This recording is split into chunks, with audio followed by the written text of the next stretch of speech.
pertama harus dikontrol tuh gula. Gula ya. Dikontrol. Jadi kecuali kegiatan kita ekstrim. Oke. Misal kita Misalnya? sibuk, kerja hariannya, misal 9 to 5-nya sibuk, stres kerja tinggi, sering lembur, nah, itu memang tidak bisa dilepaskan itu. Dia butuh gula, kalau enggak hipoglikemi.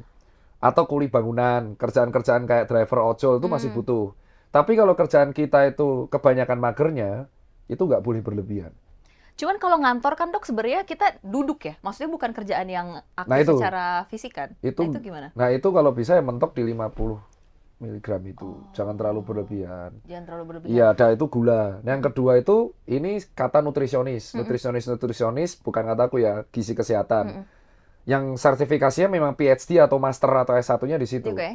Itu ultra processed food.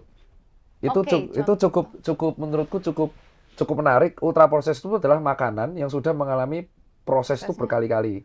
Contoh misalnya. Nugget. Nah, disinilah aku edukasi mie instan. Ini menarik iya, nih. iya.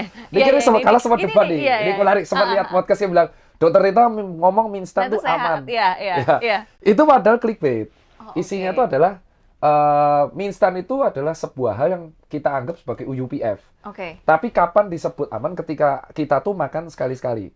Oke. Makan sekali-sekali. Jadi itu menjadi darurat dan bukan menjadi kebutuhan pokok.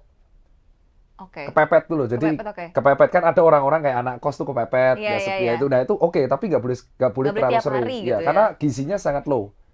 Nah, hal inilah menjadi pertentangan sama nutrisionis karena bagi nutrisionis ya ultra processed food itu semakin sering masuk ke tubuh semakin nggak bagus. Oke. Nah, dari sini aku mengatakan ya aku setuju. Jadi UPF tuh memang sangat mengganggu kalau terlalu sering.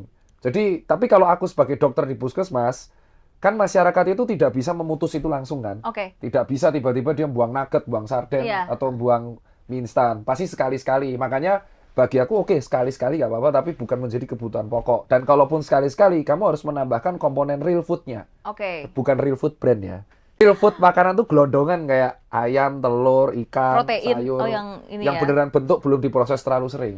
Oh, Nah itu ternyata itu malah bagus buat tubuh. Nah yang dihindari itu dua ini dulu. Dua ini yang dikontrol dulu. Gula dulu sama Sama UPF. Dan itu yang ngomong bukan saya, tapi memang ahli-ahli nutrisionis, Kak.